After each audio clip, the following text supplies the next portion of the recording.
Bien, es una alegría poder seguir compartiendo con todos ustedes este tema. El tema anterior pudimos estudiar que según la historia y según también la palabra del Señor, la cual nosotros creemos que es inspirada y que también tiene apoyo tanto científico como histórico, revelan que Jesús vino a esta tierra. No fue un hombre que pasó desapercibido, sino que marcó un antes y un después. De hecho, nosotros vivimos en la era después de Cristo. Por lo tanto, es innegable que Jesús existió, que fue un hombre que revolucionó la sociedad de su tiempo en el trato con las personas, inclusive en el trato con la mujer, que en aquel tiempo era completamente puesta aparte. Decíamos que ni siquiera tenía validez en un juicio cuando una mujer testificaba. Y Jesús tuvo cuidado con los enfermos, con todas esas personas. También hizo bastante hincapié en la manera de entender que tenían muchas personas de Dios, que era una manera castigadora, tirana para algunas personas y castigadora. Era una manera de entender a Dios diferente, y Jesús, viniendo a esta tierra, da el sentido verdadero de quién era Dios. Hoy vamos a seguir estudiando un título que para muchas personas puede parecer algo catastrofista o algo simbólico, porque la Biblia dice que Jesús vendrá. No solamente la Biblia lo dice, sino que el mismo Jesús lo dijo. Jesús vino, vivió entre nosotros, murió y resucitó. Fue el tema que estudiamos anteriormente y que pudimos constatar de que no fue una fantasía, sino que fue una realidad. A pesar de que hay personas que niegan esta existencia total o el conocimiento de que Él vino, sabemos que la mayoría de personas que estudiaron se dan cuenta de que sí existió. Hoy vamos a estudiar que Jesús no es simplemente un simple ser humano que vino a esta tierra, y ahí entra un poco en juego la fe. Yo no puedo tampoco obligar a las personas a que crean en un libro de la Biblia como si fuera algo irrefutable, algo que tiene que ser así. Yo sí lo creo, pero yo entiendo que haya personas escépticas en esta situación, porque han habido personas que se han dedicado a contradecir, etcétera, ¿verdad? Sin embargo, para entender nosotros la Biblia como libro comprobado históricamente, científicamente, en muchas cosas, no podemos verlo como cualquier libro, no podemos verlo como el Quijote, no podemos verlo como otros libros, obras literarias, sino tenemos que verlo con la fe, porque la Biblia es un libro de fe. Y ahí no podemos nosotros entrar tampoco a forzar a la gente a creer o no. Pero la pregunta es, ¿quién es Jesús? ¿Quién es Jesús o quién fue Jesús para alguno? Lo que estudiamos ayer y lo que nos da a entender esta lectura y estas conclusiones que sacamos es que la mayoría de personas a las que podemos consultar quién fue Jesús, incluso en los libros de historia, podemos entender que fue un buen hombre. Son muy pocas las personas que intentan demostrar que Jesús fue una mala persona y que Jesús no tuvo mucha relevancia. La mayoría entienden que Él revolucionó con el bien, que Él, como estudiamos ayer, sin organizar ningún conflicto bélico, conquistó el mundo y que su mensaje dio la vuelta al mundo. Jesús lo hizo sin violencia, pero hay algo que es un poco contradictorio, y es que el mismo Jesús que dijo: envaina tu espada, Pedro, porque el que a espada mata, a espada morirá, también lo dice hoy a los cristianos. Tristemente, el mensaje de Jesús se ha manipulado y se ha utilizado, y no podemos dejar de decir que incluso a través de la fuerza se ha intentado imponer un mensaje. Pero ese no era el mensaje de Jesús. Si Jesús hubiera querido hacerlo por la fuerza, lo hubiera hecho. Los primeros cristianos, justamente de la primera era, se caracterizaron por no utilizar la violencia, por no participar en conflictos bélicos, cosa que les traía problemas, ya que nos hemos dado cuenta de que mientras las otras personas se involucraban en el servicio militar para luchar contra los romanos, los cristianos se caracterizaban por no hacerlo y eran catalogados como cobardes, lo peor de todo. Aparte, el cristianismo no era como lo es hoy, que es algo reconocido. Yo actualmente vivo en un país protestante donde el hecho de ser pastor tiene un reconocimiento social que a lo mejor en los países católicos no lo tiene, pero sí en los países protestantes. Y una persona que es ministro de la palabra de Dios es respetado. En Estados Unidos son incluso autoridades civiles. Sin embargo, eso no fue así siempre. El cristianismo fue mirado como algo despreciado, como algo execrable, y aquellos que predicaban o enseñaban el cristianismo eran rechazados. Pero la mayoría concluyen que Jesús fue un buen hombre. Yo pienso que todos los que estamos aquí, yo creo de buena fe, que todos creemos que por lo menos Jesús fue un buen hombre, hizo algo bueno en la tierra, no fue una persona destacada por la maldad, sino por su bondad.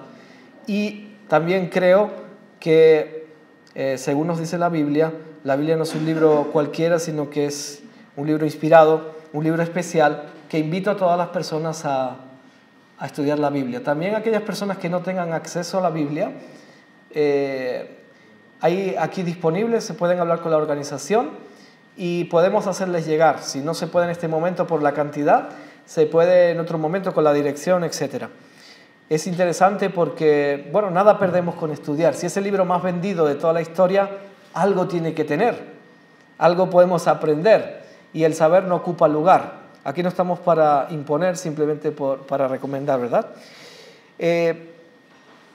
La pregunta es, si Jesús fue un buen hombre, como dicen algunas personas, se limitan a decir que Jesús solamente fue un buen hombre. Y ahí quedan, Jesús fue un buen hombre. Pero la pregunta será, ¿miente un buen hombre?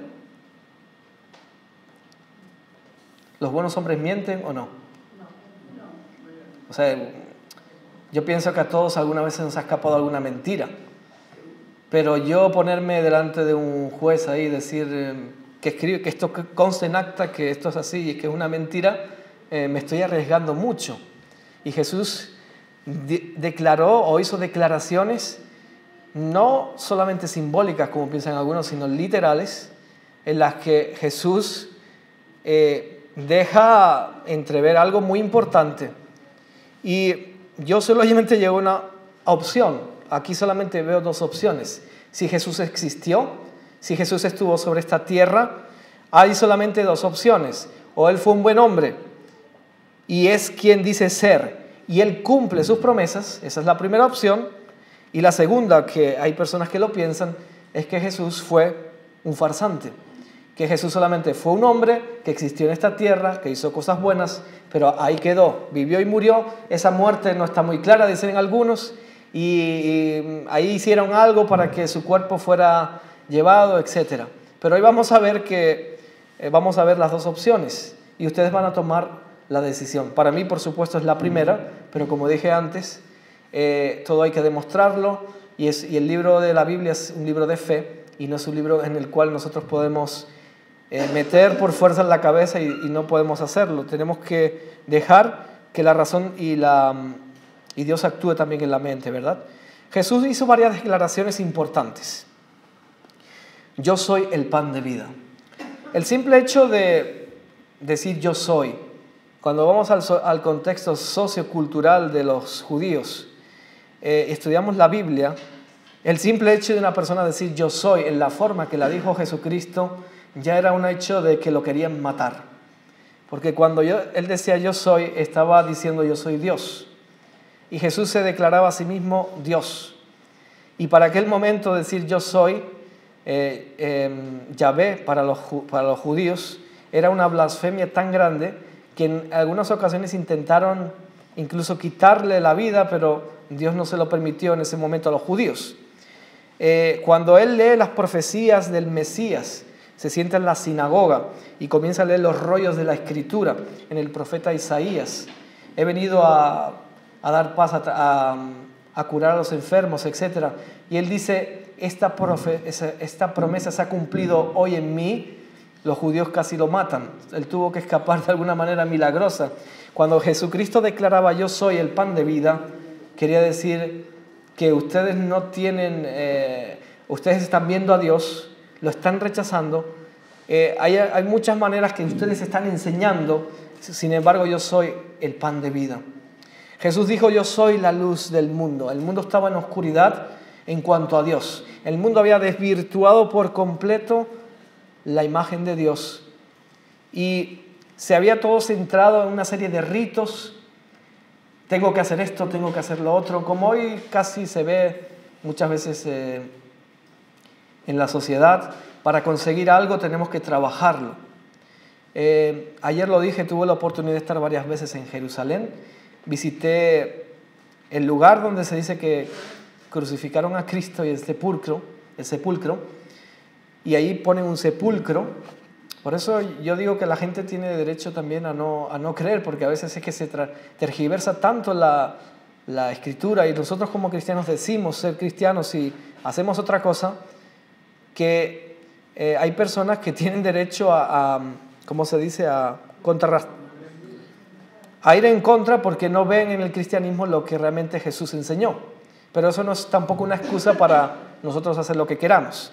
Bueno, como les iba diciendo, estaba allí en Jerusalén, en el templo donde se dice que murió Cristo. Allá había una especie de... Cuando tumbaron a Cristo, cuando se murió, no me acuerdo ahora del nombre, y llegaban las personas y pasaban, yo los veía desde lejos y veía que llegaban con prendas de vestir y las restregaban contra ese lugar donde se supone que había muerto Cristo. Y había allí personas que decían, sí, si esto tú lo haces, pues vas a recibir, esto está bendito, está bendecido. Y con esas cosas se ha ido jugando con el sentimiento de las personas, a tal punto que piensan de que en una iglesia cuanto más cerca del altar están, más cerca de Dios van a estar, etc. Se ha jugado mucho y se ha abusado mucho con el Evangelio, y las personas tienen razones para estar cansados de esta situación. Pero hoy no venimos a hablar de religión, mucho menos estamos en posición de señalar a nadie ni ninguna religión, porque cuando yo señalo a alguien, primero tengo 3 dedos para mí, uno para aquellos y otro para Dios, ¿verdad? Aquí no estamos para eso. El Señor es la verdad, como dice Él, dice yo soy la puerta. Hay personas hoy en día que se presentan como la puerta, grandes líderes religiosos que se han lucrado.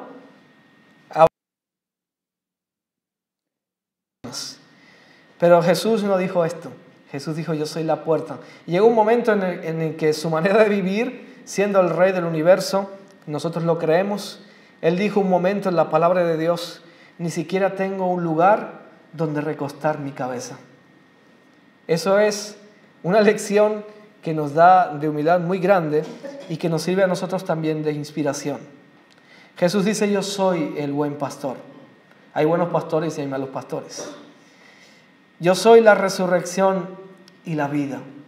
Esta declaración, si Jesús hubiera sido un farsante, hubiera sido muy dura. Yo soy la resurrección y la vida. ¿Saben ustedes qué significa esto? Que un ser humano se presente y diga, yo soy la resurrección y la vida. Quiere decir que la solución a la muerte, ¿dónde se encontraría? En Él. En realidad, Él lo ratificó en su vida. Y Jesús también declaró de sí mismo, yo soy el camino, la verdad y la vida.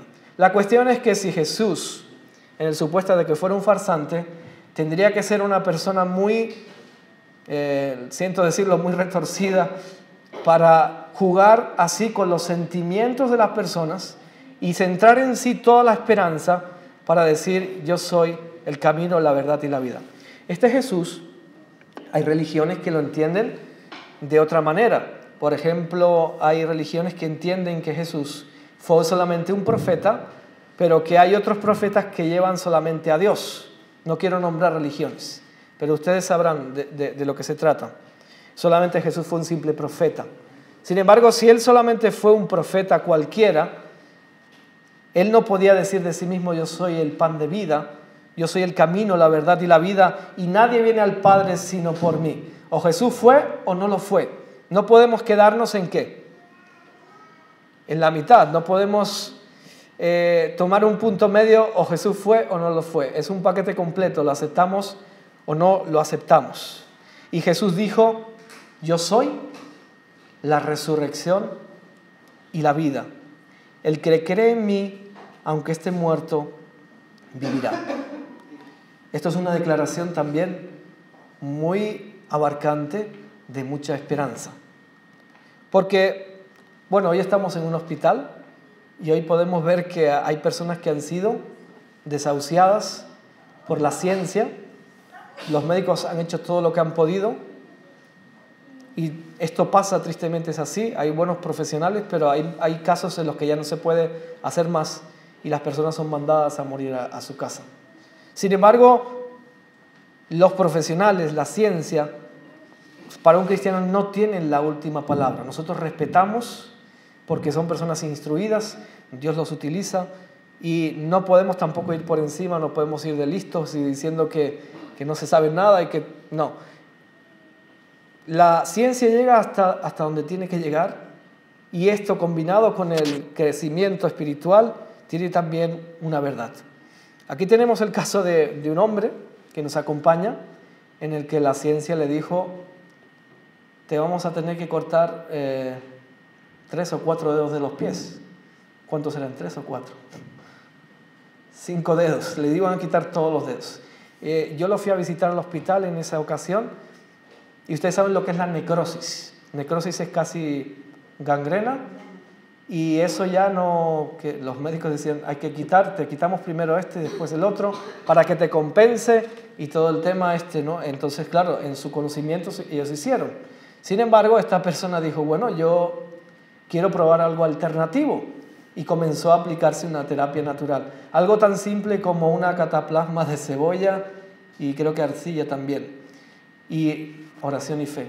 Cuando iban pasando el tiempo, esos dedos que estaban con necrosis se iban sanando y los médicos quedaron un poco extrañados, es que era poco a poco. Iba sanándose y hay tanta medicina y decían las personas, pero ¿cómo es posible? Nunca habían visto esto.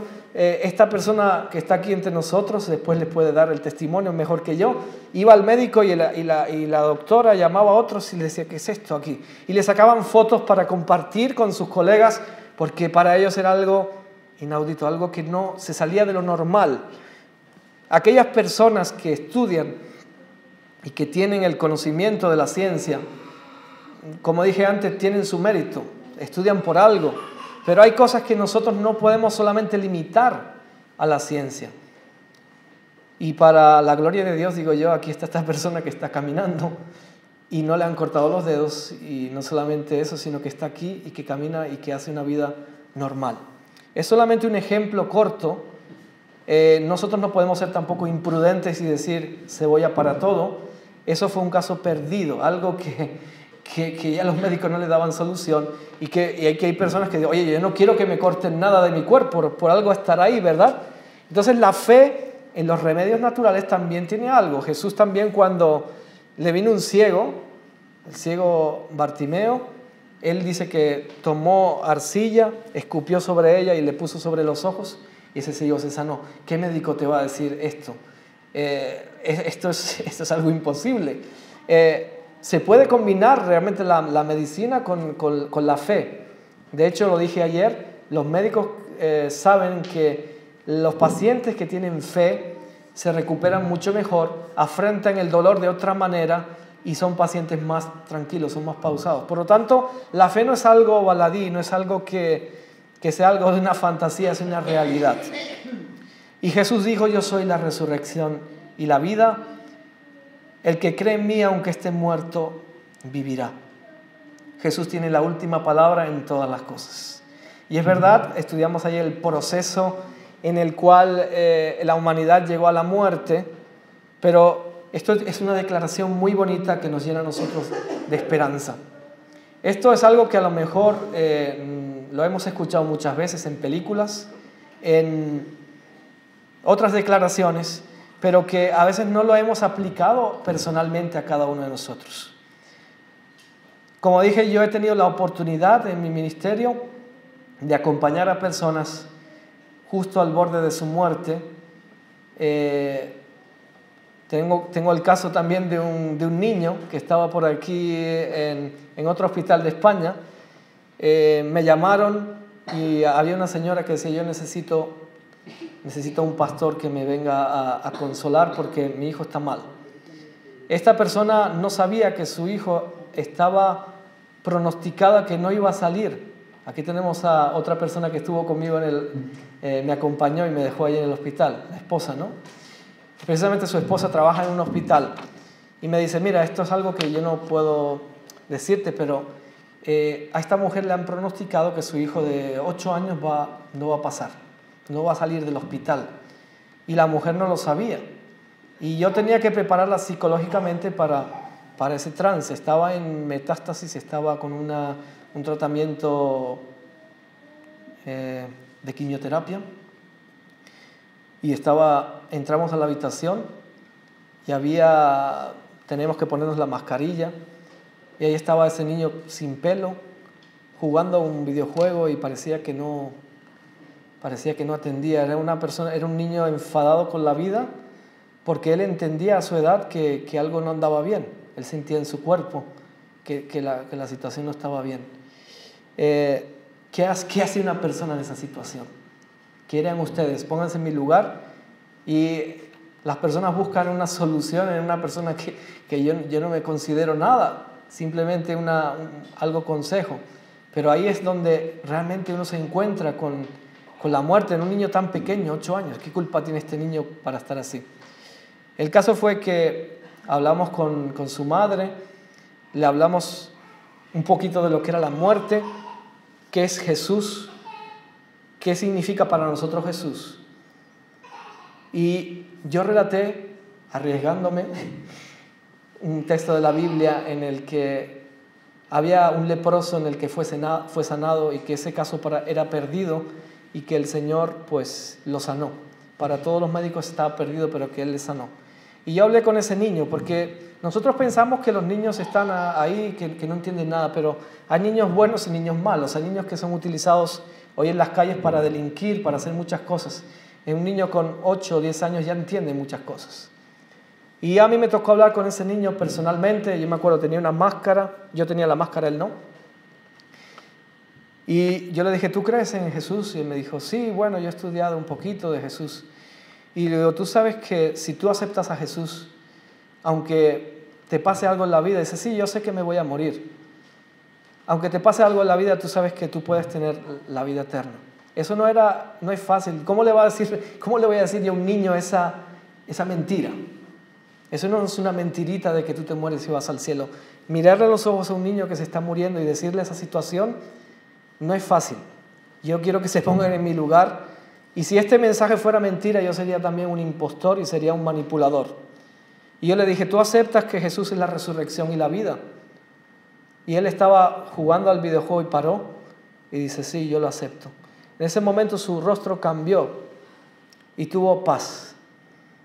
Y yo le dije: señora, ¿le importa que hagamos una oración por su hijo? Y ella dijo: sí, vamos a orar. Hicimos una oración. Y bueno, fue algo muy emotivo. Yo salí muy tenso porque me costaba ver esa situación. El caso fue que el niño ya no está en el hospital. No es porque no se muriera, sino porque salió. ¿Y está dónde?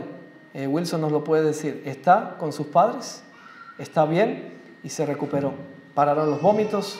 Yo no sé cómo fue la situación, no sé el diagnóstico médico, ni soy médico, pero ese niño se ha ido recuperando y está contento con sus padres. Ha vivido más. Ya me está diciendo Wilson que empezó a ir al colegio. Ha vivido más de la esperanza de lo que ellos le daban. Eso no es un milagro para nosotros sacarlo por el periódico ni saldrá. Pero yo sí les puedo decir que Jesús vive, que Jesús todavía hoy sigue obrando milagros. Y como dije antes, yo no los puedo convencer. Puede ser algo de la sugestión, puede ser algo, piensan algunos. Pero es muy difícil sugestionar a un niño para que se sane. Y si este mensaje fuera mentira, yo también sería el mayor impostor de todos, ¿verdad?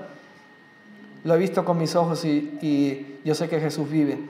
Tal vez no estamos acostumbrados a este sistema porque estamos cansados de tanto engaño y de tanta cosa. Yo no le estoy diciendo nada de ninguna religión. Jesús es la solución para este mundo. Y como yo les digo, he acompañado a muchas personas al sueño eterno o al sueño temporal, como le llamamos nosotros, un sueño momentáneo. Y he visto cómo personas han muerto prácticamente al lado mío con una paz que nadie puede comprar con dinero.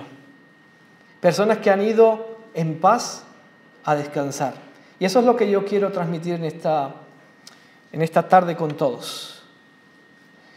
Jesús va más allá, por eso Él es la vida y la resurrección. Y hay algo que es la diferencia de ver que nosotros vemos que Él no es solamente un ser humano cualquiera, sino que Él dice, ¿a quién le dijo? A Tomás le dice, el que me ha visto a mí, ha visto al Padre. ¿Por qué Tomás le dijo, Señor, muéstranos al Padre? Dice la Biblia que nadie ha visto a Dios jamás, sino a través de la revelación de Jesús. Algunas personas dicen, Dios no existe, pero si Dios se manifestara solamente en un destello de su gloria, todos los que estamos aquí, caeríamos fulminados. Sin embargo, Él hace todo lo posible para manifestarse, toma carne, un cuerpo manchado por 4.000 años de degeneración, sujeto a pecado, sin pecar, por supuesto, Él no pecó. Y Él viene y se manifiesta entre nosotros y muere por nosotros. Y ahora nos dice, el que me ha visto a mí, ha visto al Padre. Yo no me voy a andar con rodeos. La palabra de Dios dice, el libro de Juan específicamente dice, Jesús es Dios. Jesús es Dios. No es un juego de palabras que si es el Hijo de Dios, etc. Jesús es Dios. Y Jesús vino y habitó entre nosotros. Jesús habló verdades. Lo que Jesús dijo se ha cumplido y no vamos a encontrar textos en la Biblia de que Jesús diga algo y que no se cumpla. Vamos a ir, por ejemplo, a una profecía. Yo no quiero hablar de escritores de la Biblia, quiero hablar de Jesús, de lo que decía, ¿verdad? Respondiendo Jesús les dijo, ¿veis todo esto? De cierto os digo que no quedará aquí piedra sobre piedra que no sea derribada. Por supuesto, está hablando en el contexto del templo de Jerusalén. Era como una gran catedral en la que los judíos se acercaban y para ellos era el orgullo de que ahí la gloria de Dios estaba, etc. Sin embargo, Dios vino en persona, habló en el templo, pero ellos lo rechazaron. Pero no le echemos la culpa solamente a los de antaño. Jesús puede estar hablando a ti y a mí hoy. Yo no soy Jesús, pero está su palabra aquí. ¿Y qué podemos hacer nosotros? ¿Tenemos que aceptarla o rechazarla? Jesús profetizó sobre ese templo que no quedaría piedra sobre piedra. Quizás es algo exagerado, dicen algunas personas. Es algo que sería destruido, pero es que se cumplió literalmente. Es que en el año 70 después de Cristo, cuando el general Tito o cuando la ciudad fue sitiada, Jerusalén, vamos a ver que del templo no quedó piedra sobre piedra. La historia nos dice que Tito había ordenado a sus soldados que no tocaran el templo, pero desobedeciendo su orden, alguien tiró una antorcha sobre ese templo y comenzó a arder. Aquí vemos como este candelabro era de oro macizo y todo lo que estaba recubierto, ese templo tenía muchas partes de oro, paredes recubiertas de oro, de mármol, de madera de la mejor calidad, etc. Y ese templo comienza a arder, a tal punto que alcanzó tal temperatura que el oro que estaba dentro comenzó a fundirse y a colarse entre las rendijas de las paredes y del suelo que allí estaba. ¿Qué hicieron los soldados? Comenzaron a levantar las piedras. ¿Para qué? Para encontrar el oro. Hoy en día vemos como hay programas que salen los buscadores de oro y hacen de todo para encontrar oro. Ellos estaban tan eufóricos de tomar estos botines que empezaron a escarbar y se cumplió literalmente lo que Jesús dijo, que no quedaría piedra sobre piedra. No solamente se cumplió, es que se va a destruir, es que no quedó piedra sobre piedra y quedó, los historiadores nos dicen que quedó completamente liso. Por supuesto, ellos estaban, como digo yo, picados, porque anteriormente los judíos les habían perseguido cuando ellos se retiraron aparentemente, y fueron detrás de ellos y los mataron, vinieron con botines y ellos estaban muy rabiosos por ese ataque por la espalda y se vengaron bien. Por lo tanto, la palabra de Jesús se cumplió. Pero el texto clave de hoy me gustaría centrarlo en este, porque estamos estudiando Jesús volverá. Jesús volverá. Jesús dijo: en la casa de mi Padre muchas moradas hay. Si así no fuera, yo os lo hubiera dicho. Voy pues a preparar lugar para vosotros. Y si me fuere y os prepararé el lugar, vendré otra vez y os tomaré a mí mismo, para que donde yo estoy, vosotros también estéis. Eso está en Juan 14, del 1 al 3. Yo lo he resumido aquí, se ha resumido, pero el texto es más amplio. Yo no quiero cansarle con textos amplios. La cuestión es que Jesús dijo que Él iba a volver. Primero Él se fue, la ascensión es algo que los cristianos aceptamos, pero Jesús dijo que volvería. Y aquí, claro, aquí llega, cada vez la cosa se va complicando más en la fe, porque si es un libro de fe y nosotros lo creemos, tenemos que aceptar lo que dijo Jesús. Por eso dije antes que Jesús no es un Jesús a medias, es un Jesús completo.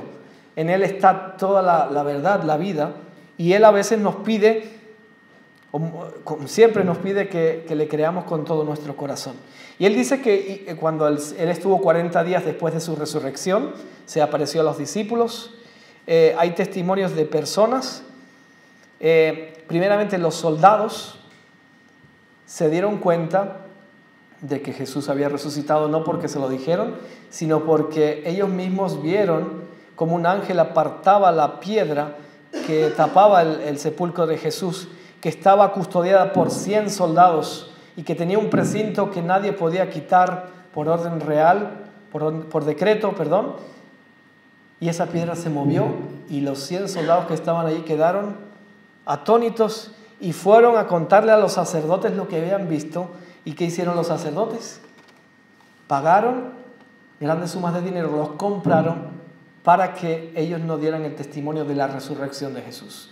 Los soldados romanos no eran creyentes, no tenían fe en Dios. A ellos ¿qué les interesaba confirmar que Cristo había resucitado? Al contrario, no les convenía. Sin embargo, fue tal cara de asombro de que vieron los sacerdotes en ellos que no podían negar que ellos habían visto algo, estaban asustados. No era ni uno de Dios, era una centuria que estaba ahí custodiando el cuerpo de Cristo. Y todos ellos lo vieron. Jesús estuvo 40 días en esta tierra, se aparece a los discípulos, se aparece en el camino de Emaús, se aparece a María. La primera persona que vio la resurrección de Jesús fue María Magdalena y curiosamente era una mujer.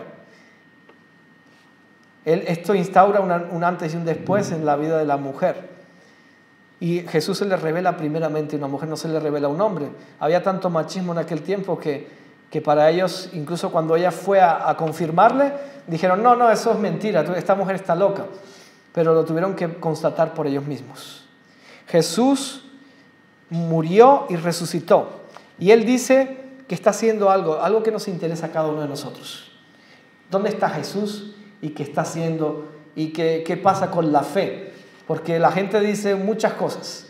Sin embargo, nosotros nos fiamos en lo que dice la palabra. En la casa de mi Padre hay muchas moradas. Si así no fuere, os lo hubiera dicho. Voy pues a preparar lugar para vosotros, y si me fuere y os prepararé el lugar, vendré otra vez y os tomaré a mí mismo. Es una promesa de Jesús cuando estuvo en esta tierra. Entonces, ¿qué nos dice esta palabra? Que Jesús subió al cielo. Yo pienso que para Dios no hay nada imposible y que crear unas mansiones lo puede hacer en un abrir y cerrar de ojos o menos. Está todo preparado, pero ¿qué queda? Que Él regrese por segunda vez a esta tierra. En el mundo hemos visto tantas películas y tantas cosas que esto puede parecer algo algo fantasioso, algo que no corresponde a la realidad. Y es difícil realmente, con tanto engaño que hay, creer. Pero como decíamos, si hay una palabra de la cual nosotros nos podemos fiar, es la palabra de Jesús. Porque hemos visto solamente una de las profecías, Él dijo más cosas, que se han ido cumpliendo una por una y no han fallado. ¿Será que si Jesús dice que va a volver o no va a volver?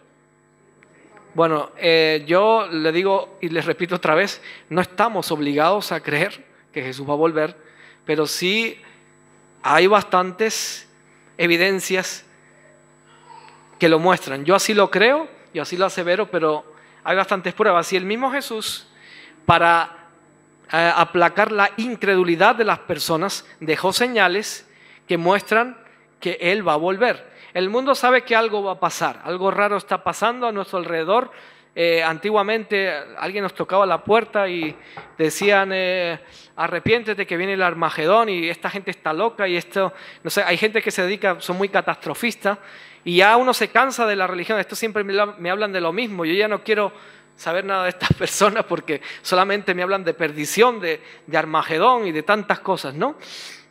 Pero eso no es lo que dijo Jesús. El mensaje de Jesús es un mensaje de esperanza. Y lo peor de lo que se hace es que te dan a entender es que si tú no crees lo que ellos te dicen, ya estás condenado, ya estás perdido. De alguna manera te sientes, bueno, si ya estoy condenado, ¿para qué tengo que hacer? O eres o no eres. Es una imposición. Pero yo nunca vi a Jesús en la Biblia haciendo esto. Eso es un invento humano, es un invento de instituciones que se esfuerzan por ganar y ganar más personas adeptos a una organización, pero no es nada más. Hoy estamos predicando acerca de Jesús. Jesús dijo que la salvación es gratis. Nosotros no tenemos que pagar nada para salvarnos, a diferencia de otras. Jesús está preparando ese lugar para cada uno de nosotros.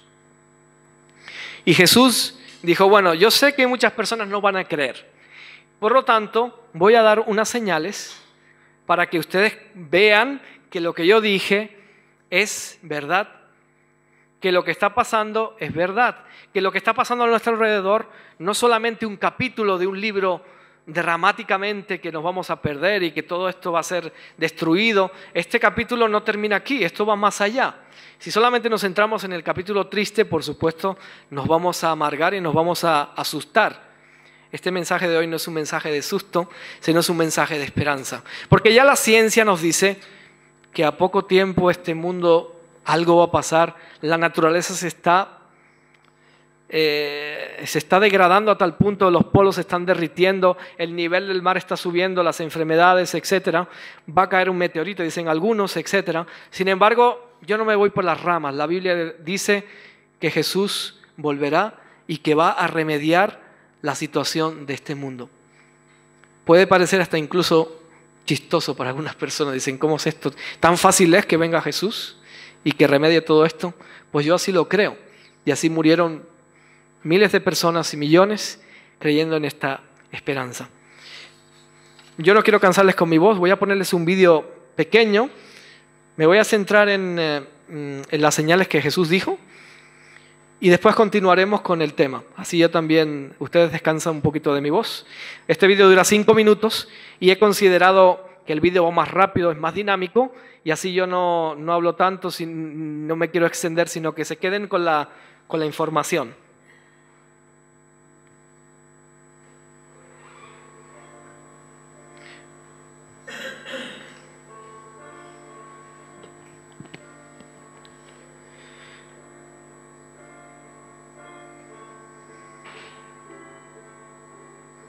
Le preguntan cuándo serán estas cosas los discípulos, ¿verdad?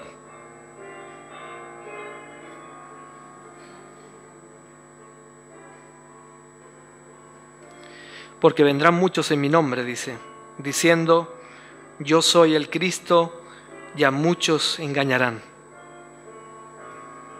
Y oiréis de guerras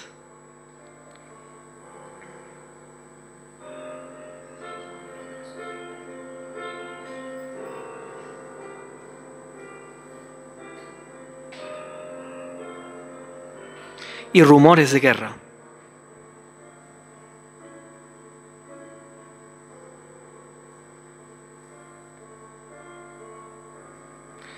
Mirad que no os turbéis, dijo Jesús,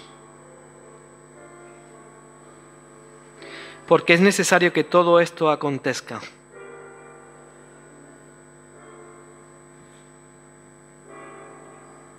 Pero aún no es el fin, porque se levantará nación contra nación.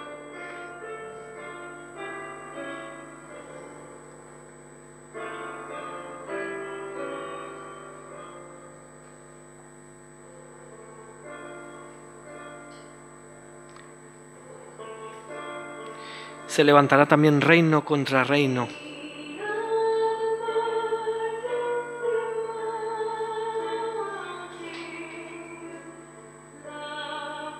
Habrá pestes.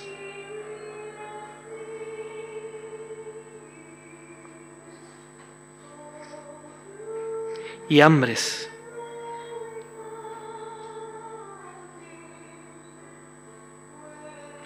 Y terremotos en diferentes lugares.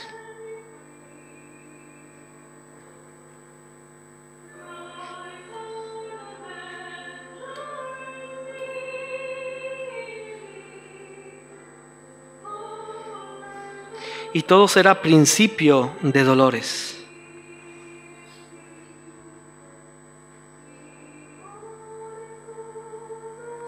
Entonces se entregarán a tribulación y os matarán.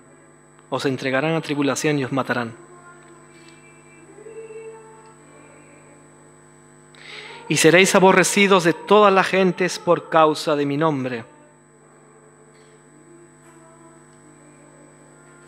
Y muchos tropezarán entonces y se entregarán unos a otros.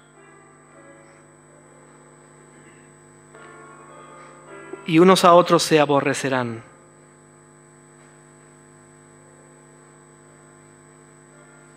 Y muchos falsos profetas se levantarán y engañarán. Por haberse multiplicado la maldad, el amor de muchos se enfriará. Mas el que persevere hasta el fin, éste será salvo. Y será predicado este evangelio del reino a todo el mundo. Entonces vendrá el fin. Habrá entonces gran tribulación, cual no la ha habido nunca desde el principio del mundo hasta ahora. Entonces si algunos dijere, mirad, aquí está el Cristo, o mirad, allí está, no lo creáis. Porque como el relámpago que sale del oriente y se muestra hasta el occidente, así será también la venida del Hijo del Hombre. Inmediatamente después de la tribulación de aquellos días, el sol se oscurecerá y la luna no dará su resplandor, y las estrellas caerán del cielo. Entonces aparecerá la señal del Hijo del Hombre en el cielo, y entonces se lamentarán todas las tribus de la tierra. Y verán al Hijo del Hombre viniendo sobre las nubes del cielo, con poder y gran gloria.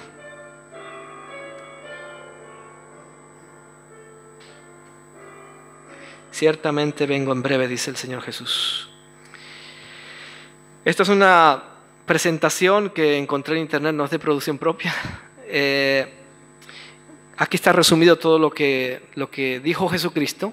Y todas esas cosas que yo estoy diciendo les puede parecer bien o mal. Yo solamente repito lo que dice el Señor Jesucristo, apoyado con las imágenes que nos están ratificando que todas estas señales se están cumpliendo.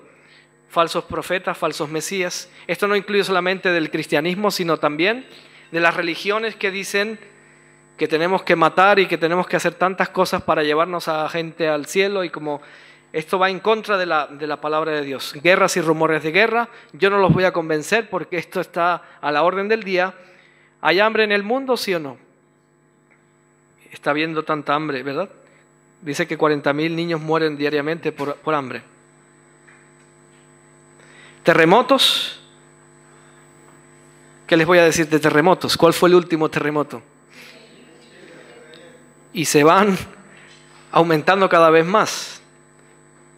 Mártires, ¿por qué? Porque hoy vemos que en un mundo en el que se dice que hay libertad, personas que todavía hablan de Jesús están siendo quemadas vivas, están siendo ahorcadas, degolladas, están siendo perseguidas por el nombre de Jesús.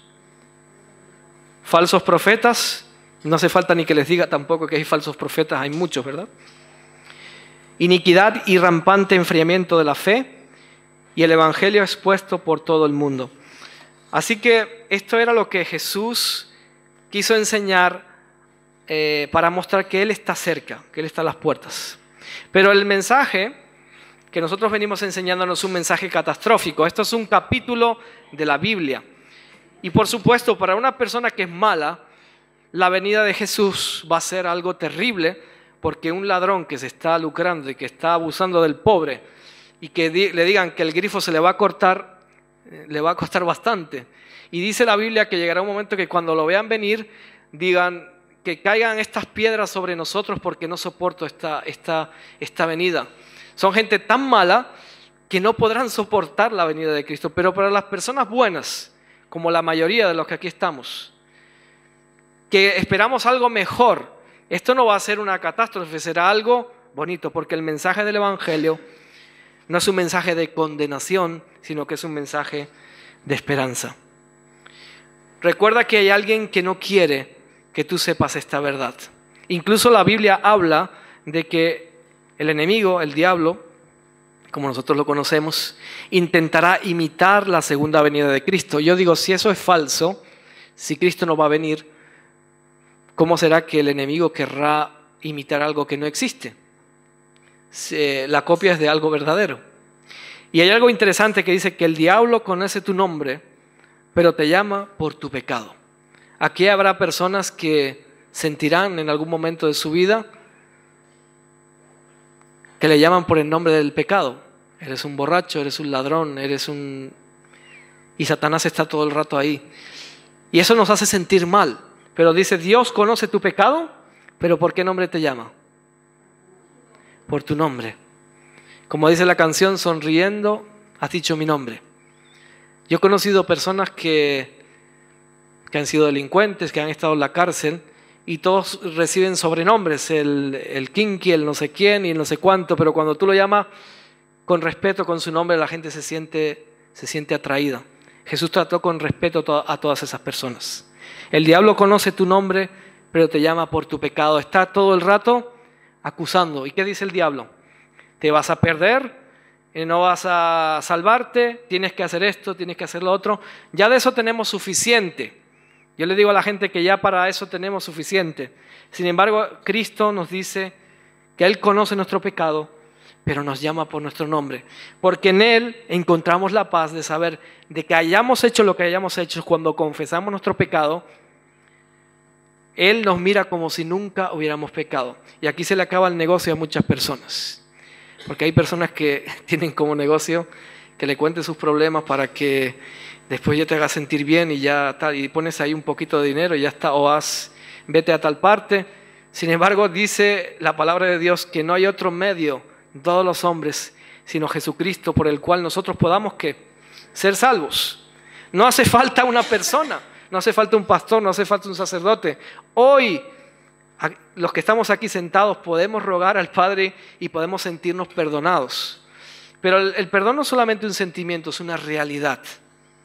Y hay personas que, tal vez hay personas aquí también, que se sienten tan culpables por lo que me dijo. Incluso yo conozco personas que me dijo el sacerdote que ya estaba perdido, que soy muy pecador. Pero no es lo que diga el sacerdote, es lo que diga ¿quién? Lo que diga Dios. Vamos a concluir con un mensaje de esperanza. Porque sabemos que a este mundo algo le va a pasar. Yo no te pido que creas que Cristo venga, yo sí lo creo, pero hemos visto señales suficientes y que hay algo que va a pasar. Y había el caso de un ladrón. Aquí vemos a Jesús, que estaba rodeado de ¿cuántas personas? Aquí habían 2 personas más.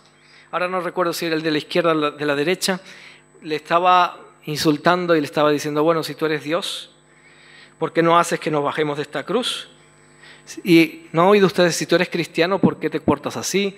Y si Dios es tan malo, si Dios es tan bueno, ¿por qué permite esta situación?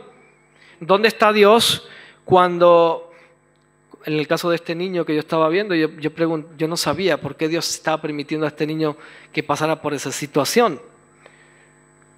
Y la respuesta es, Dios está en el mismo lugar que cuando vio a su hijo morir en la cruz. ¿Ustedes no creen que Dios estaba dispuesto a salvarlo de la cruz? Por supuesto, un padre, ¿qué padre no tomaría el lugar de su hijo para esta situación? Nosotros no entendemos el porqué de muchas cosas y es fácil echarle la culpa ¿a quién? A Dios. Y cuando vamos por la calle y alguien se martilla un dedo, dice, ay, Satanás. ¿Ustedes han visto a alguien que dice Satanás y todo y maldice a Satanás? ¿Por qué siempre le echan la culpa a Dios? Porque hay alguien que quiere que tú no creas en esta verdad. Hay alguien que siempre está acusándote y que pone en tu mente ese sentimiento de culpabilidad para decir, no sirves para nada, te vas a perder, hagas lo que hagas, eres tan malo, y siempre está recordándonos el pasado. Pero Jesús nos habla en el libro de Lucas capítulo 23 de un caso interesante.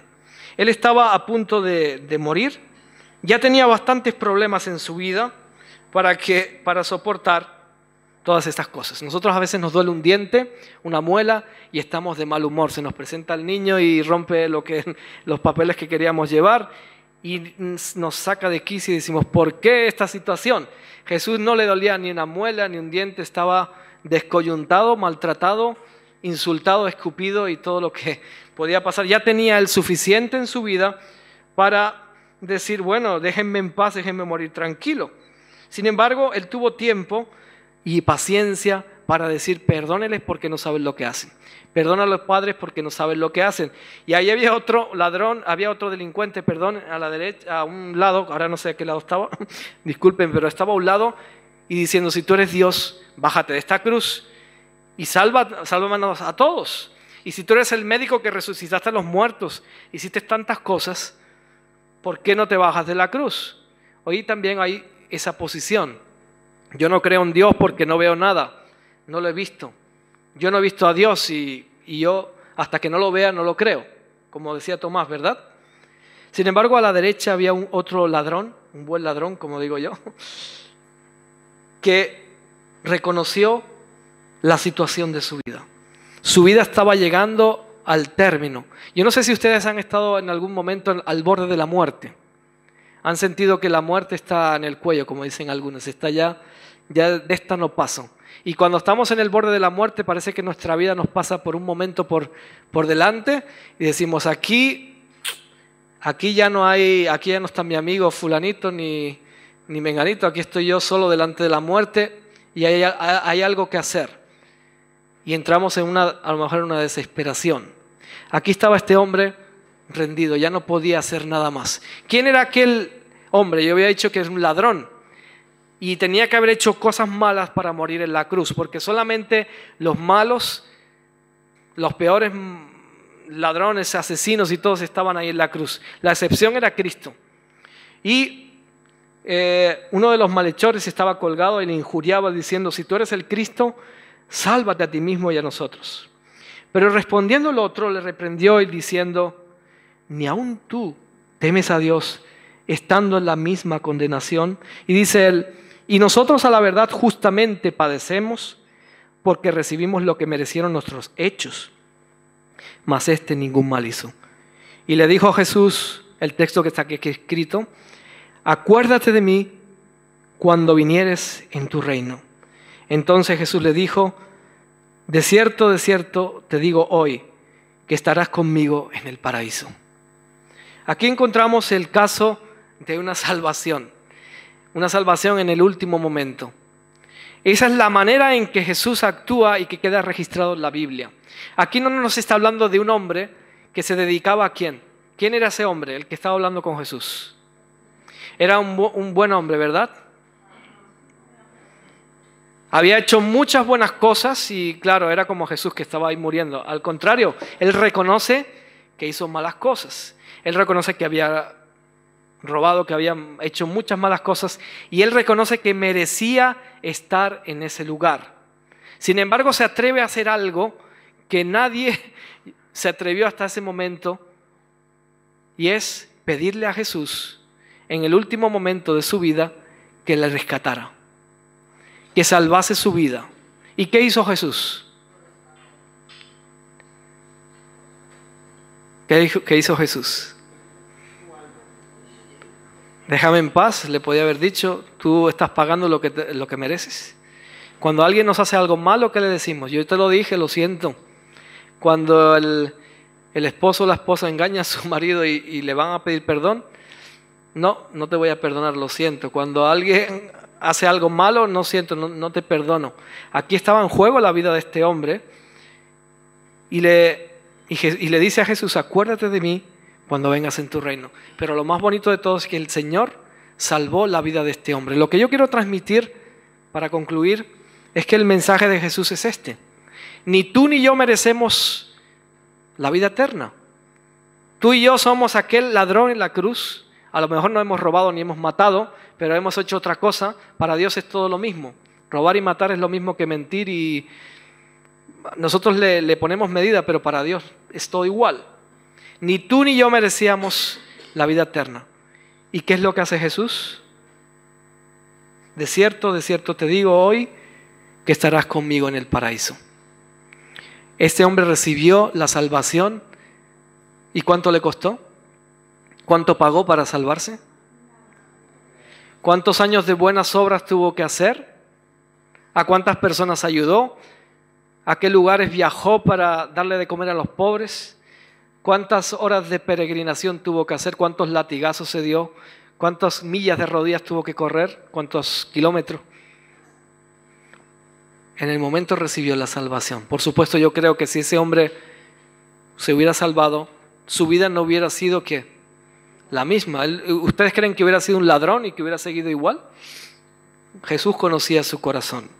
La paradoja, o digamos la aplicación, es que tú y yo estamos representados ¿en quién? En ese ladrón.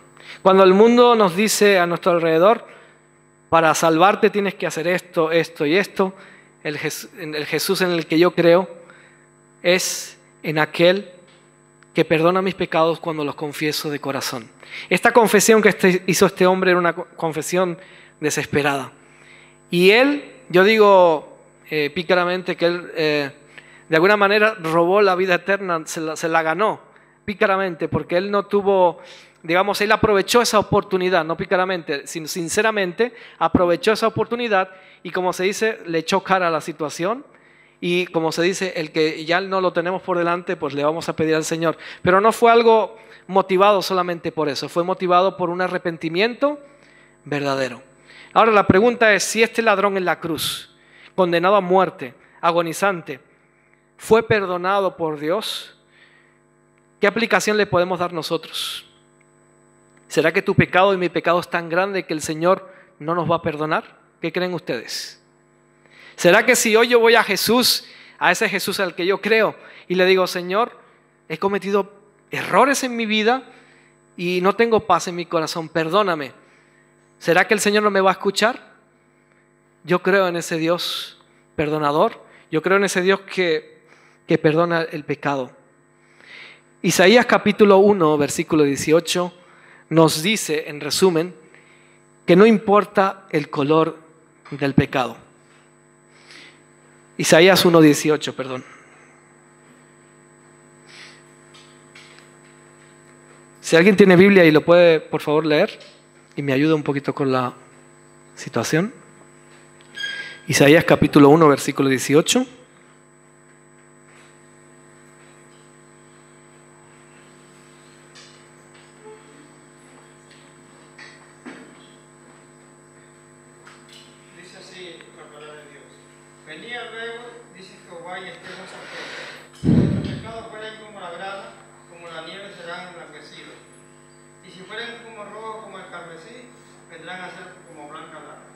Gracias. La palabra de Dios nos dice que no importa el color de nuestro pecado. Aquí habla sobre el rojo, sobre la grana. Es un color que si nosotros ponemos diferentes colores, normalmente nosotros nos inclinamos por el rojo, que es más chillón, es un color que es más llamativo. Por lo tanto, el Señor compara el pecado como ese color rojo. Hay personas que son tan pecadoras que se les ve desde lejos y dice, y lo típico de la gente, ahí viene este que es un yonki, ahí viene este que es una prostituta, ahí viene este que no sé quién. Pero la palabra de Dios nos dice que para estas personas también hay ¿qué? No importa el color de tu pecado, no importa cómo Satanás te llame, drogadicto, prostituta, ladrón, mentiroso, no importa. El Señor puede lavar tu pecado. La promesa es que nosotros podemos apropiarnos de esa salvación. La promesa de Jesucristo es que volvería. Y algunas personas se burlan diciendo que estas personas están locas y todo esto. Hombre, si yo estoy loco por repetir lo que dijo Jesús, pues llámeme todo lo loco que quieren y si quieren me internan. No sé, yo prefiero estar loco y tener esta fe que no tener ninguna esperanza. Porque en realidad la esperanza en la que se ha basado el mundo hasta hoy está cayendo. Hay un mundo de cambios en el que cuántas personas nos confiaban en estos políticos, en estas personas, y vemos cómo eso está cayendo. La confianza, ya la gente no sabe qué hacer y se está inclinando por otras prácticas que no sé ni siquiera el cristianismo y que intentan encontrar esa paz. Jesús lo prometió y Jesús volverá. La promesa del Señor es que Jesús va a volver. No es una fantasía, es una realidad. Y cuando nosotros, yo siempre le digo a las personas que me dicen, eso puede ser relativo. Yo le digo, yo no te pido que me creas, sino fíjate en las señales que hay alrededor y ya vas a ver que poco a poco se va a ir cumpliendo. Y cuando llegue ese momento, el día vendrá. Este mensaje de Jesús es un mensaje de esperanza, porque es verdad que nosotros hoy vivimos en esta tierra poco tiempo, unos más que otros. Pero el mensaje que nos da es que Él volverá y que viviremos eternamente en un lugar donde no habrá más llanto, ni muerte, ni dolor. Mi deseo y oración en esta noche, en esta tarde, es que tú y yo aceptemos este mensaje que es palabra de Jesús. Que tenemos una esperanza, que lo que está pasando alrededor no es por casualidad y que esto no es solamente una destrucción, sino que es el comienzo de un nuevo mundo basado en la paz y el amor que Jesús nos va a dar. Es mi deseo para todos en esta noche. Amén. Mi hogar está a muchos días de aquí, en un lugar más allá de este sol, donde la dicha y la paz son eternas y un río desciende